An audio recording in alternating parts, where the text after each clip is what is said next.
为了你自己的婚姻，我建议你不要把那件事儿告诉沈侯。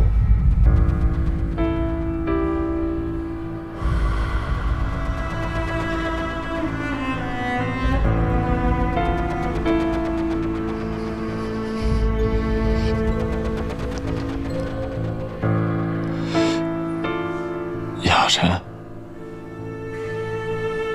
张春给你发的微信，什么意思啊？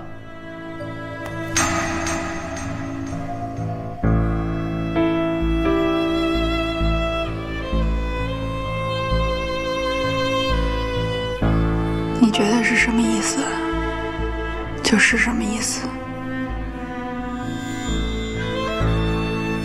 我只相信你说的。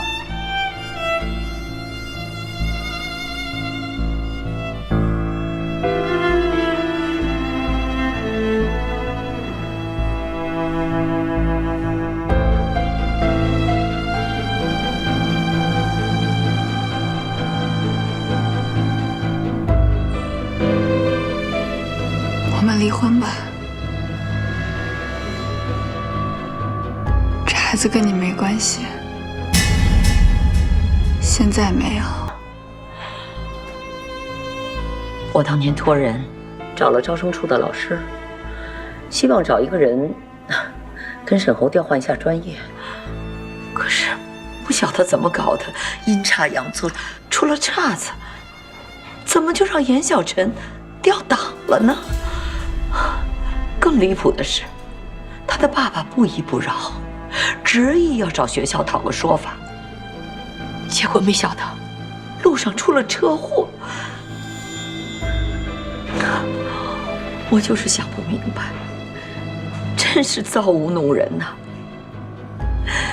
为什么偏偏到现在，让严小晨跟我儿子走到了一块儿？沈侯知道当年发生的事吧？不，他不知道，他什么都不知道。我相信严小晨和他母亲是绝对不会原谅我们沈家的。所以你明白吧？为什么到现在我想尽办法就是要阻止他们两个在一起？我就怕日后万一他们生活在一起，早晚他们会知道事情的真相，那怎么办？两个人非痛苦死不可。与其那样的话，长痛不如短痛，还不如让他们现在就分开。我已经无意当中对他们家造成一次伤害，我不想让他们母女两个再受第二次折磨。我的心情你能理解吗？我情愿做恶人，我情愿牺牲我儿子的幸福，我情愿让我儿子恨我，我都不能让他们在一起，你明白吗？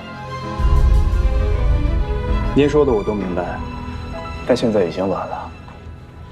他们不会因为你的阻拦而分开，不光是您，任何人都不行。为什么？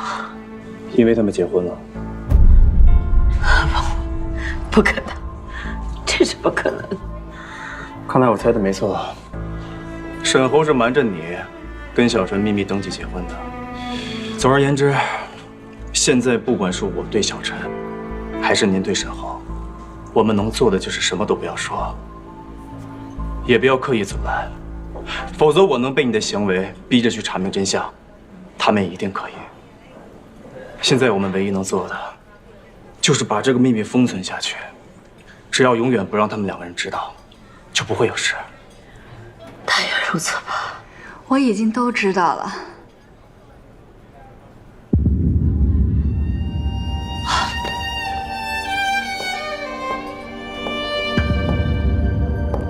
你怎么会在这儿？严小晨，你听我说。还有什么可说的？我一辈子都不会原谅你。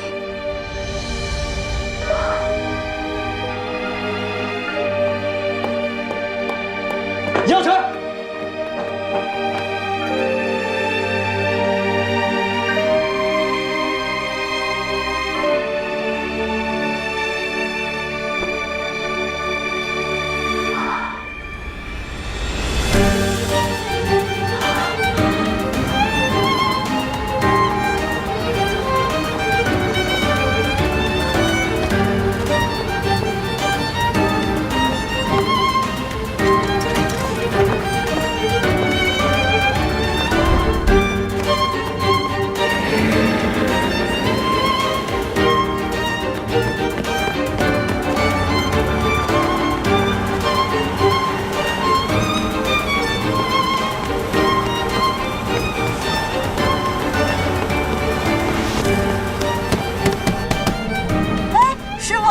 有人追车，你停一下吧。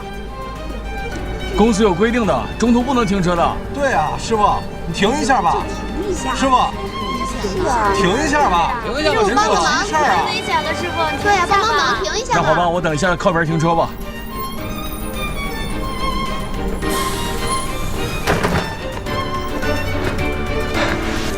是，谢谢。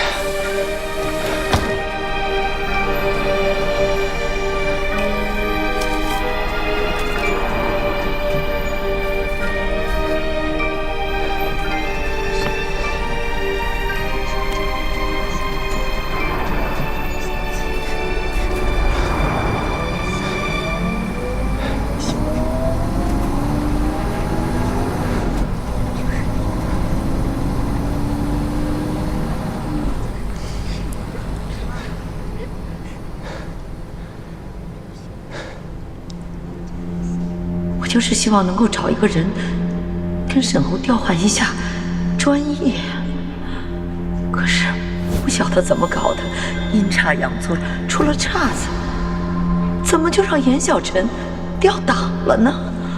更离谱的是，他的爸爸不依不饶，执意要找学校讨个说法。小小，爸爸一定让你读你喜欢的学校，做你喜欢做的事儿。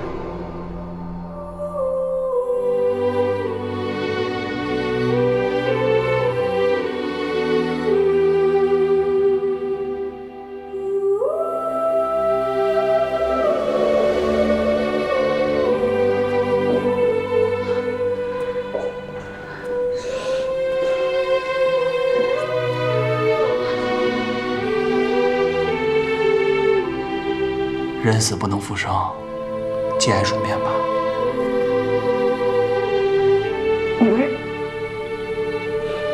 你们是不是搞错了呀？这不是我爸。身份你母亲已经确认过了。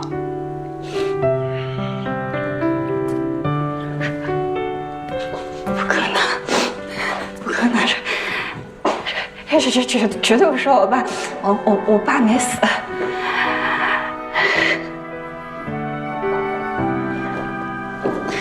姑娘，你要是想哭就哭出来吧，哭出来舒服一点，啊。我为什么要哭呀？我哭，小晨，我爸死了吗？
来，终点站到了啊！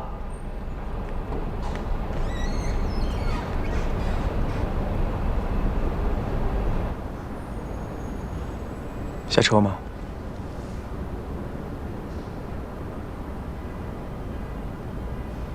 下车吧。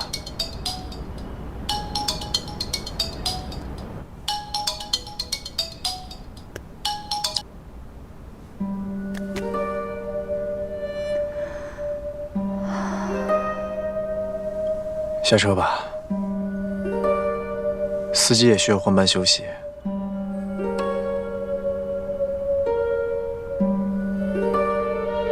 就算你这个样子，躲在车里不说话，它也不会形成一道屏障，帮你来抵御外面的世界。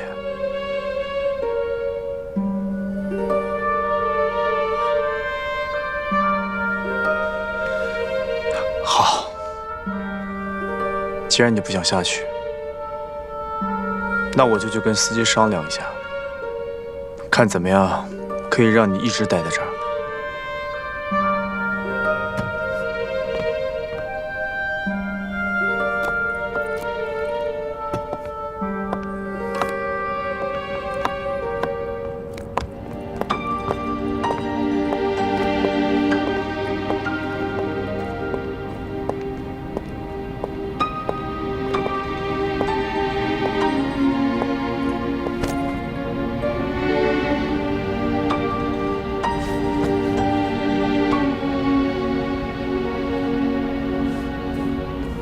你还没吃饭，饿了吧？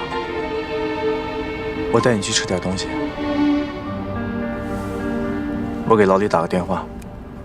我求你了，别管我了，你走吧。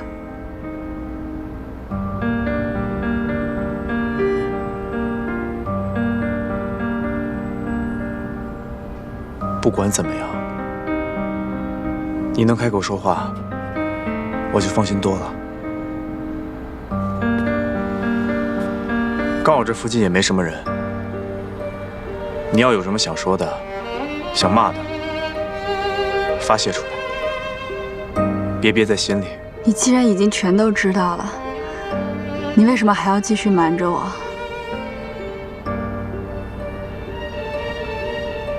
我只是觉得，有的时候就算你知道真相，但不一定换回来好的结果。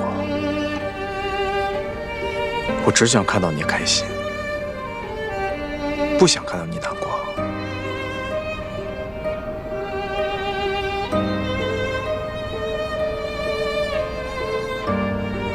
他为什么偏偏选中的是我？就是因为我们家穷，没钱没地位，所以好欺负，对不对？如果不是因为他的自私，我当年根本就不会钓到，我爸根本就不会出意外。是他间接杀害了我爸，他毁了我们一家。而我现在，我只要跟生活在一起，我跟他结婚了，多可笑！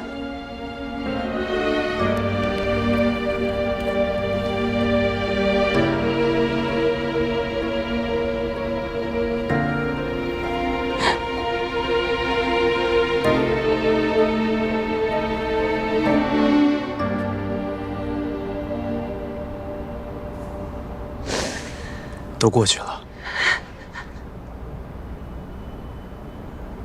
这一切都过去了。而且当年做错事的人是侯月珍，也不是沈侯。你刚才也都听到了，沈侯他跟你一样，当年只是一个孩子，他什么都不知道。所以这件事情，你最好不要告诉他，否则的话，他会跟现在的你一样，自责跟痛苦。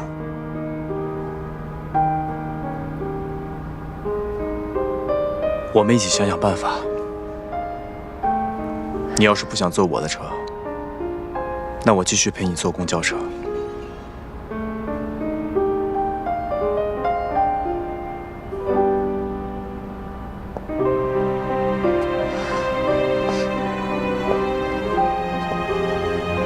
要去哪儿吗？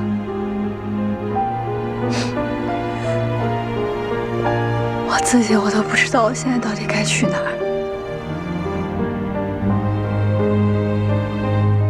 如果你现在不想回家面对沈浩，你可以先去我那里。等你状态都调整好了，再回去。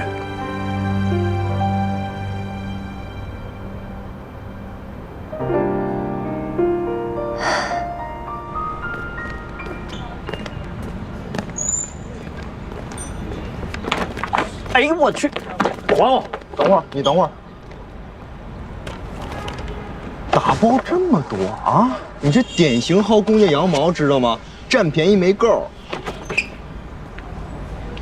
我告诉你，我可是给了钱了，而且哥们儿今天啊，特意做了2道我新学的菜。哎呦，我呸！咱们员工价等于白菜价，你还好意思说自己给钱了，还自己做了2道菜？哪道菜是你买的？哪个菜是你到菜市场自己挑的？我跟你说，你这就是羡慕嫉妒恨。怎么着？来，我给你点温暖的拥抱。你别碰我啊！你走开，你别恶心我。哎呀，他！哎呀，哼！我告诉你啊，面包会有的，爱情也会来的。你的爱情就在来的路上。我的爱情已经走远了。那你拿赛车追他呀？我车开得太猛，坏了我。你等我修好了，重振旗鼓，我就不信了。哎，拿下他！拿下他！我告诉你，咱俩现在已经不一样，你已经结婚了，你是真正的大人，我们在不一样的世界了。那你也加把劲儿啊！加什么劲儿？赶紧走吧，别品了，一会儿菜凉了。我先给他打个电话。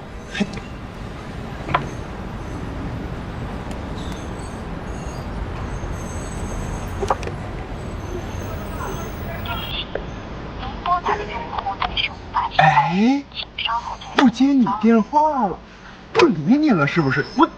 我告诉你，他肯定是在忙。我不跟你说，我走了。你走吧你。慢点骑啊！回去吧。哎呀，这孩子终于长大了。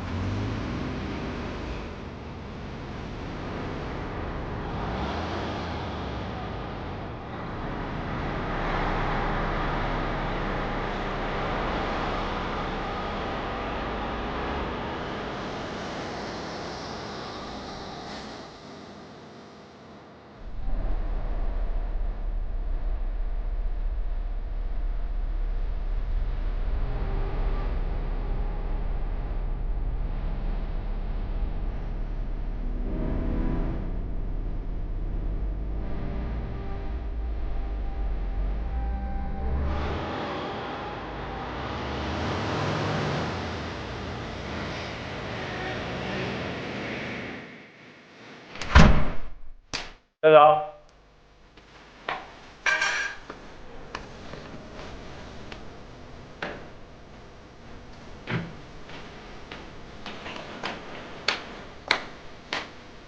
队长，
号，所拨打电话关于5还是其他号？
喂，沈红，你回来吧，我跟你爸爸有话想对你说。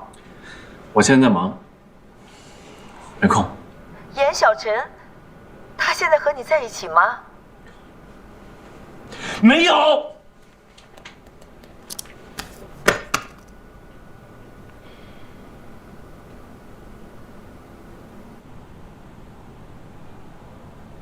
吃吧，吃饱了才有力气想事情。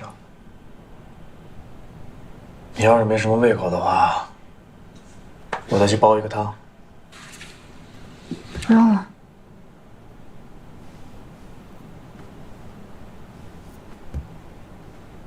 我吃。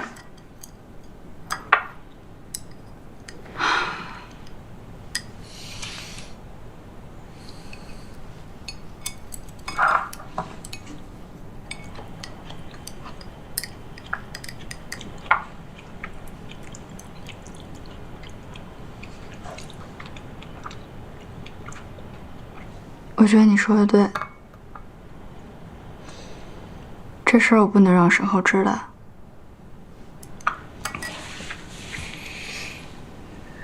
他是无辜的，可是我不知道我该怎么去面对我们今后的婚姻，还有我们的家庭。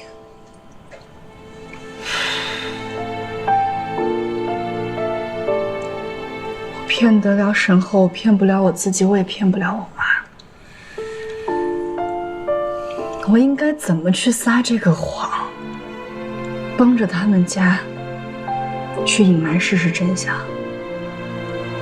应该怎么做？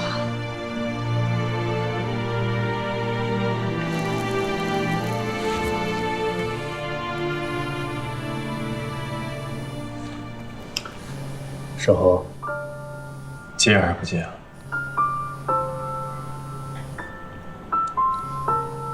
你接吧，你告诉他你没有和我在一起。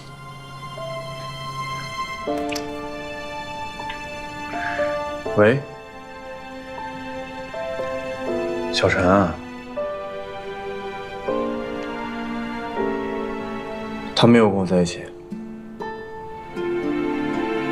好，再见。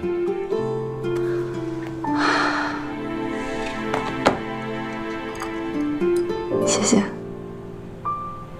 你要一直让他这么担心下去吗？你如果一直不接他电话的话，他可能会疯的，就像上次一样。我觉得不管怎么说，至少先度过今晚吧。你听我的，先把手机开机，给他回个电话，就说你在跟客户吃饭，吃完了就回家。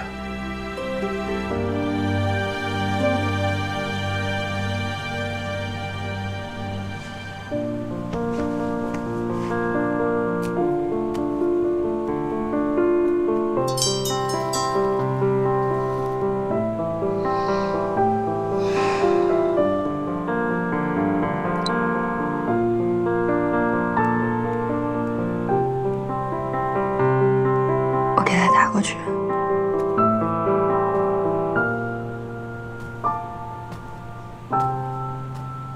喂，沈浩。小小，你在哪儿？我现在在外滩跟客户吃饭，刚才手机没电了，我刚充上，一会儿就回去了。好，我等你。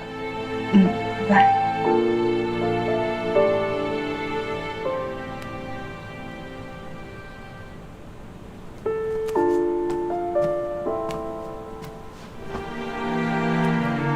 快吃吧，吃完了我送你下去打车。你不吃我都不敢吃的。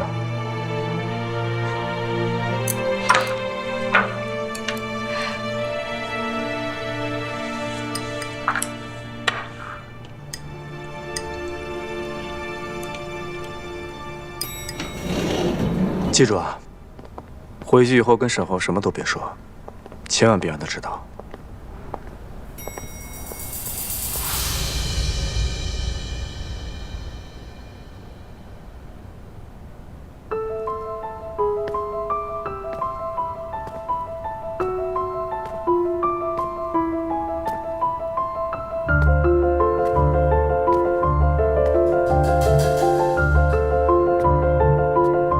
别误会，沈浩，程志远，我告诉你，你听我说，这事跟他一点关系都没有，跟他没关系。外滩，你知不知道，我刚才给你打电话的时候，我就已经在这儿等你了。我多希望，刚才从那儿出来的人，根本就不是你。就算我跟小陈聊点私事，不想告诉你，这能说明什么呀？说明什么？沈浩，跟他说点事儿。你自己看，啊，这些照片能说明什么？这是我妈之前发给我的，这些加在一块能说明什么？你告诉我。我以前告诉我自己，不要什么事情都相信，但是我今天亲眼看到。你知不知道我跟严小晨已经结婚了？她是我老婆，我是她丈夫。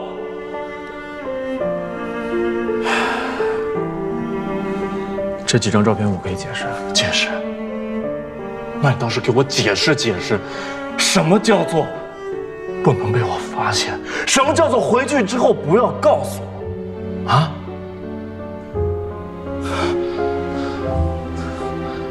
我知道小陈是你的老婆。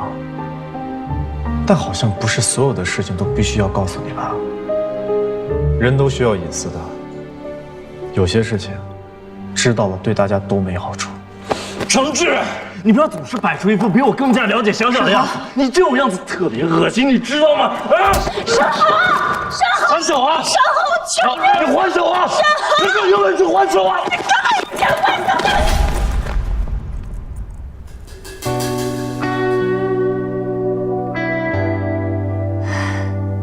对不起。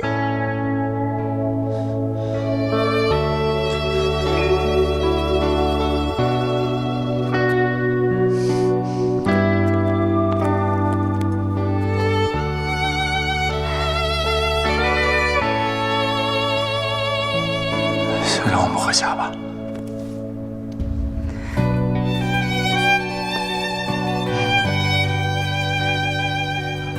有什么事儿回家说好吧。我不回去。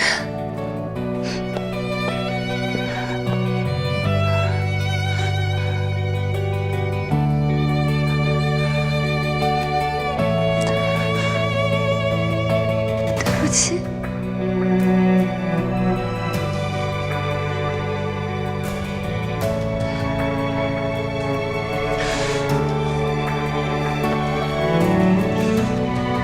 这是你家钥匙，行，你不回去，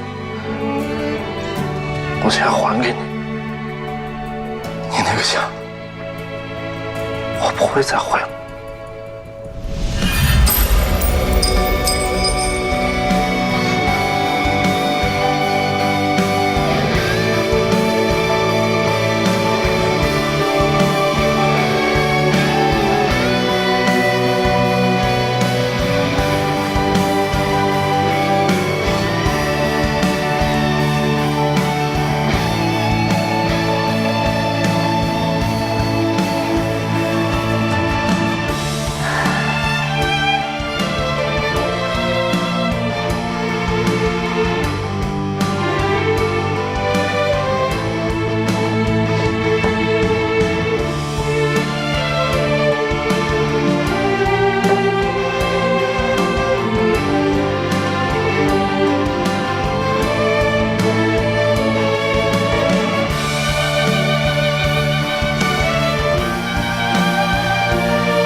快了，这2天睡眠不好，你少喝点儿。你看你，一会儿说茶养生，一会儿也不让我喝。哎呀，我这心里头乱得慌。你说那个严小晨，会不会把事情的真相都告诉沈后呢？说句心里话吧，我真的不是对他有成见，在公司看到他第1眼的时候，我还蛮喜欢这个女孩子的。可是当我看到她的简历，越看我越害怕，我越来越觉得她就是沈后顶替名额的那个女孩。我心里难过啊，可是没有办法。我就怕万一他们2个走到一起，将来有一天发现了这一切，那2个人更痛苦啊，对吧？沈后，儿子，你跟那个严小晨……妈，我不想再听到这个名字。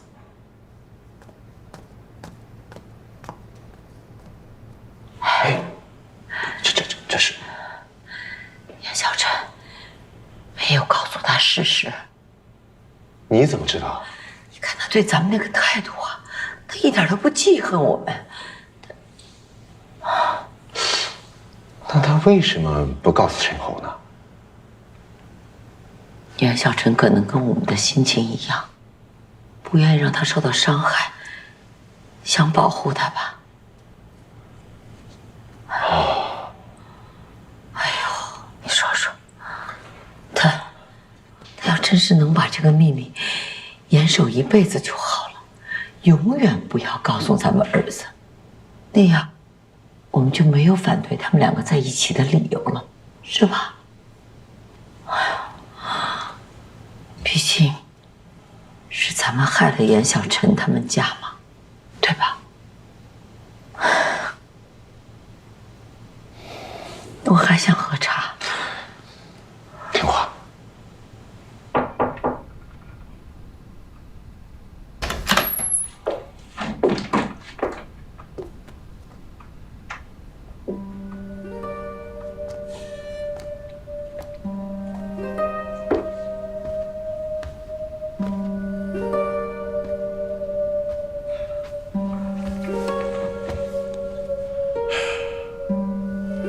和女朋友吵架了？如果是因为你妈妈给你发的那几张照片，我们可以做出一些解释。其实我们误会小陈了，那些照片拍摄的时候角度是有一点问题的，我和你妈妈也是刚刚才知道的。这不重要。是，这不重要。所以我和你妈妈觉得，这个女孩也没有什么不好的。如果呀，她能够原谅我们所做的一切，包括以前我跟你爸爸不再反对你们2个在一起，是我们会对她像自己的未来的儿媳妇一样好哈。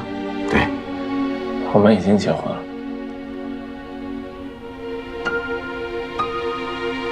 哦，你结婚了？我趁你们不注意，偷偷拿走户口本，和他结婚了。啊，那不是挺好的吗？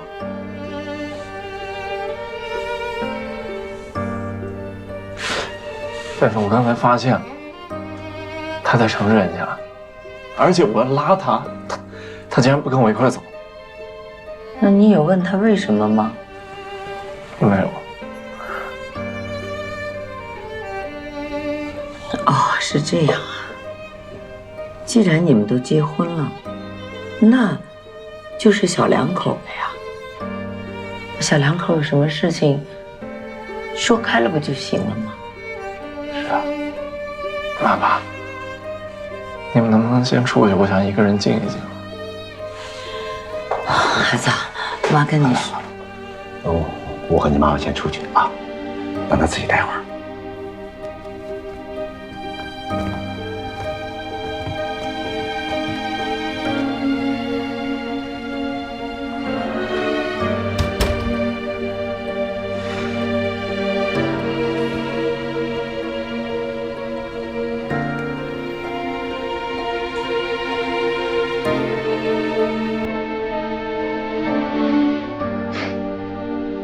既然决定去上海上大学，就好好学，啊，一定拿出个好成绩来给爸爸看看。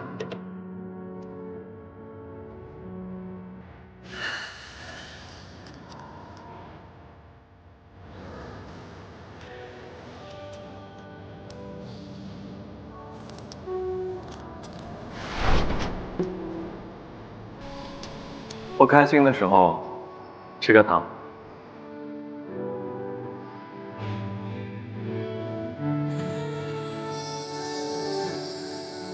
笑笑，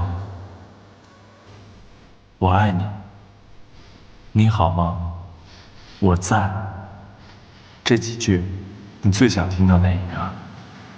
我在。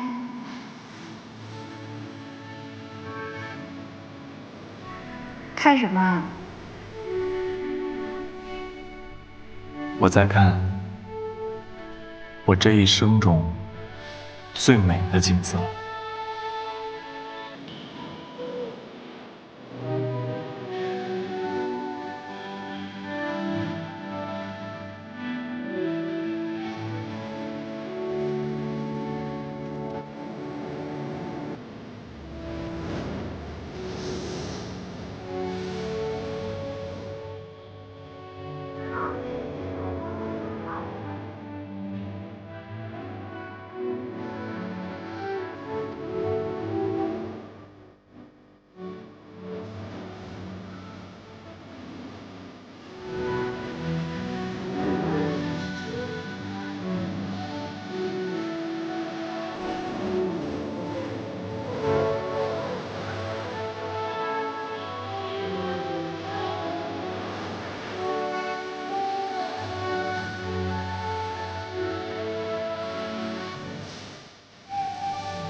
笑笑，我一定会很努力，我会让你知道，我沈侯值得你做这样的选择。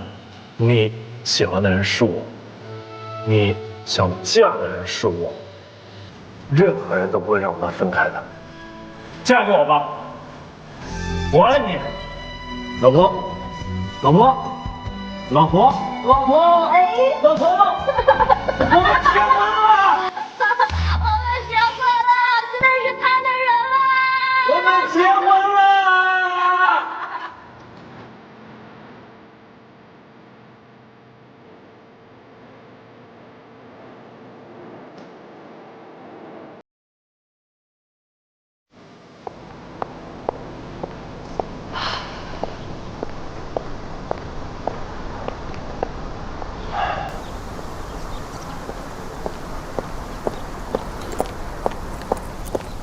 小小，小小。笑笑，笑笑，笑笑，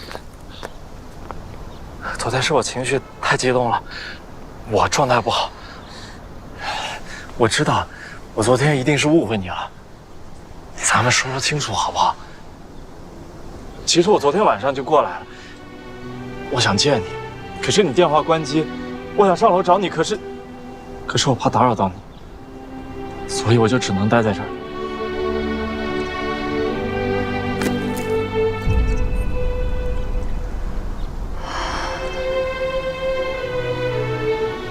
说对不起的人不是你，笑笑，什么意思啊？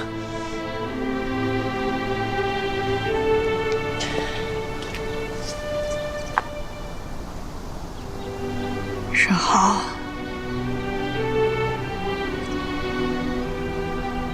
你妈的反对是对的。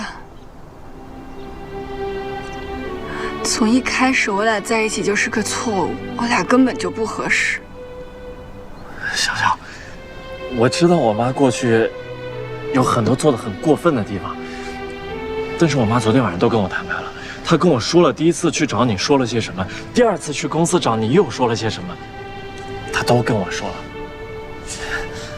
她还说，只要你能原谅他们以前所做的一切，她今后会竭尽所能的对你好。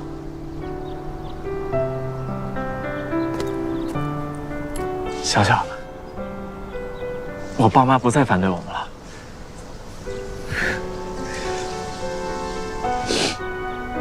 你妈只跟你说了这些啊？说这些难道还不够吗？小小，现在只要你跟我说清楚，昨天晚上你为什么在程志远家待到那么晚？你们到底聊了些什么？干了什么？你只要跟我解释清楚，我都没事了。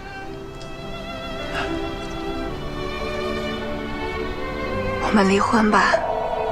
你说什么？我们离婚吧。为什么呀？你总得给我个理由吧？我到底哪儿做的不好？你跟我说，我改还不行吗？理由就是，你昨天晚上没有误会我，从头到尾对不起你的人是我，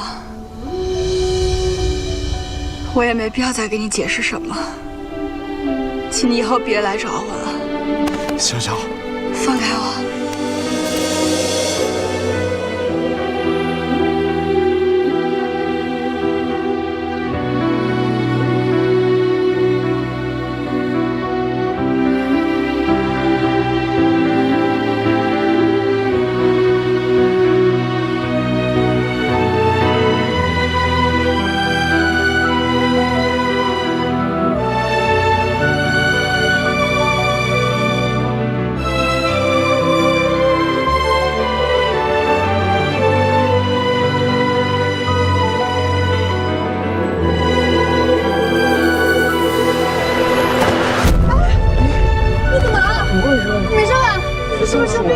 送医院了，脸怎么那么白啊？学长，赶紧送医院吧，感觉不可能送医院了。怎么？学长，学长，来，是，这样，让开。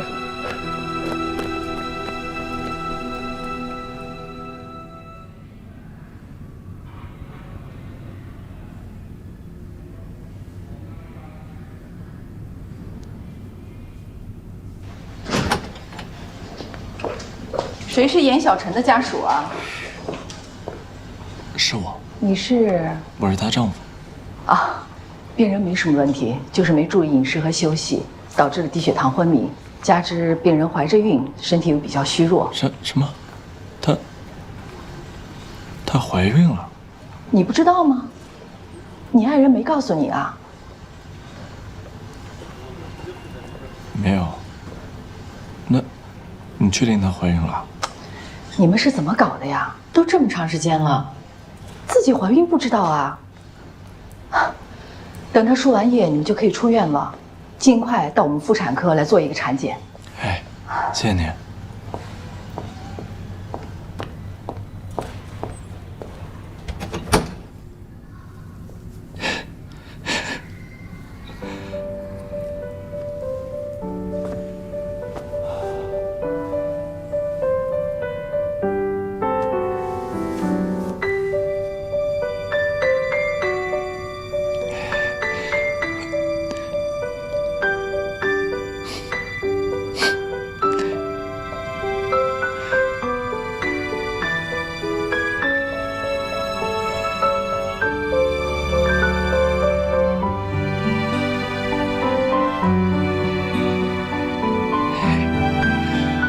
小小，我们有孩子了！我的天哪，我们有孩子了！男孩还是女孩啊？男孩的话，肯定长得跟我一样；女孩的话，跟你一样。我的天哪，我们居然有孩子了！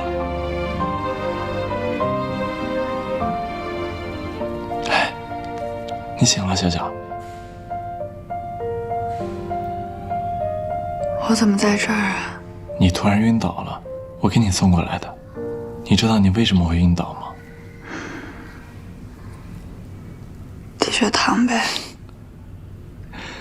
你只猜对了一半，还有一半。你猜，你怀孕了。我怀孕了？啊？难道你自己不知道吗？不可能。我经常内分泌失调，原来有这样过，不可能怀孕。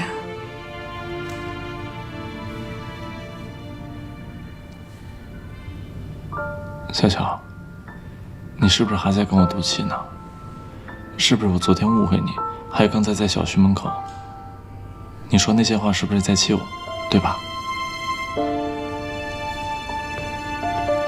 小小，我求求你，别生我气了。我知道错了，我知道我一直以来有很多地方做得不好，但是我现在是爸爸了，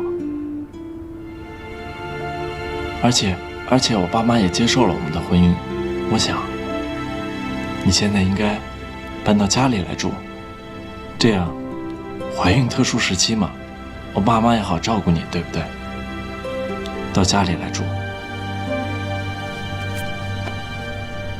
不可能。哎，你是不是又累了？那你再睡会儿。输完液了我再叫你。啊？哎，要着你终于承认了，是我太蠢了。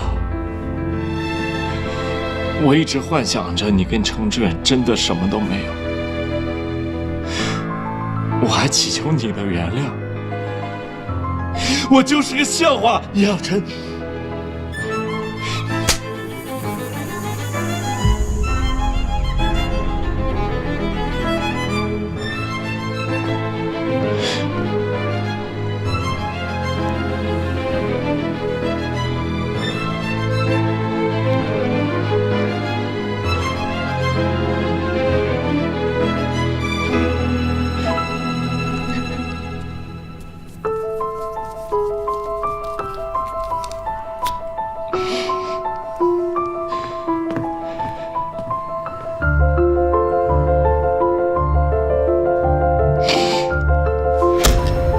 明天去离婚吧。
喂，小陈，你还好吗？我现在在你们家小区门口，你把罗文浩发给我。你走吧，不要再管我的事儿了，我自己解决。小陈，哎，严小晨，你怎么把针头给拔了？你看这都出血了。严小晨，喂，喂。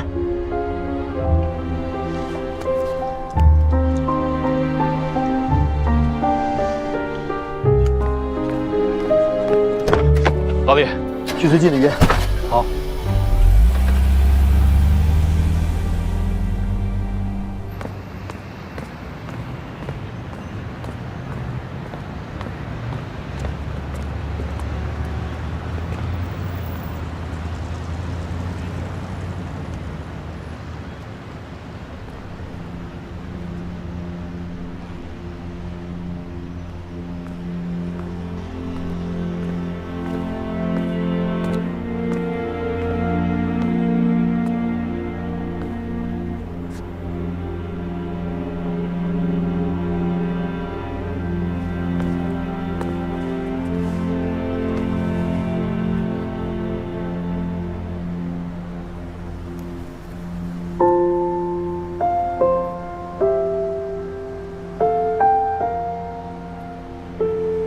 怀孕了，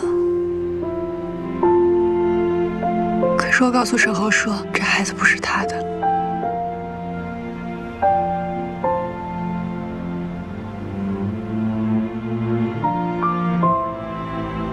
为什么这么说？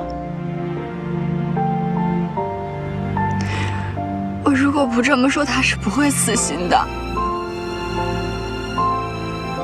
我怎么就跟他成为了一家人？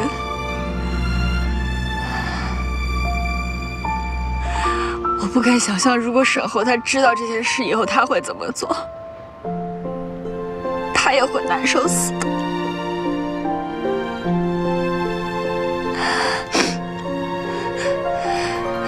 所以我与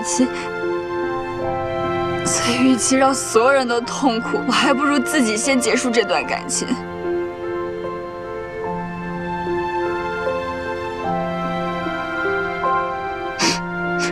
还得跟你说个对不起。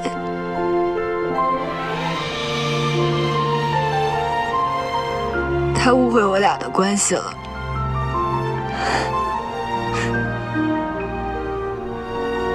但是我不能跟他去解释。既然我说要帮忙，不管什么忙我都会帮到底。好，别哭了。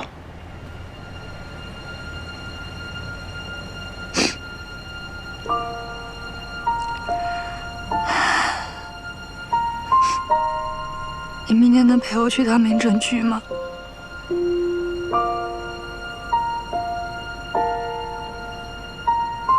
小婵，你真的不会后悔吗？毕竟沈侯是孩子的父亲，你要真的离婚了，孩子怎么办？我也不知道。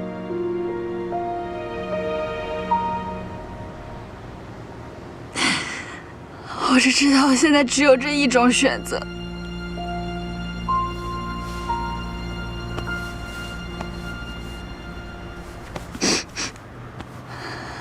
没事儿啊。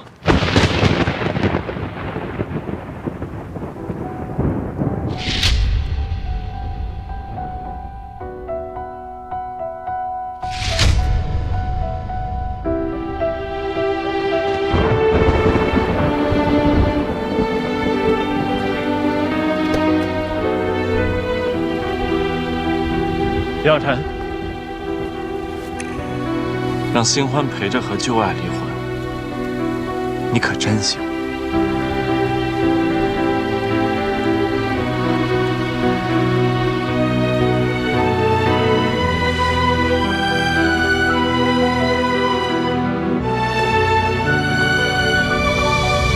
上车吧。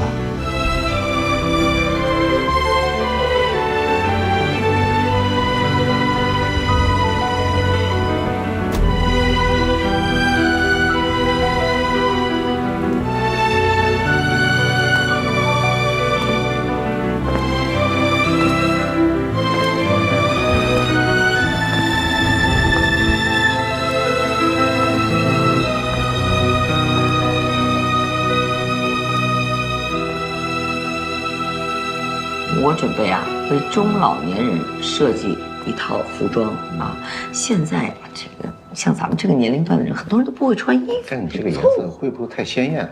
这个颜色不好吗？你看我这个。回来了。回来。怎么了？出什么事儿了？一副垂头丧气的样子。你妈问你话呢？没事儿。你看你那样，像没事的吗？有什么话不能跟爸妈讲啊？我离婚了。从你偷户口本出去注册结婚，我觉得你们就是一个过家家的游戏。现在，游戏结束了，儿子，听妈说句心里话你们两个既然都已经离婚了，那你跟严小晨这一篇就算彻底的翻过去。你就当自己做了个梦，现在梦醒了啊，该面对现实了。你现在很年轻，又是个男人，你该考虑的不是成家过日子，你应该想想自己的事业，以后这么多年要做什么，对吧？好了，不要因为一段情感就让自己一蹶不振，懂吗？从今往后，把自己的重心挪到事业上去啊！你妈这样正好。你呀，明天起就去分公司上班，也不要干什么销售了，我看就从经理做起吧。啊，随便吧。哎，你这叫什么话啊？随便吧。哎，他随便就结婚，这随便就又离婚，当个经理还随便，真是气死我了。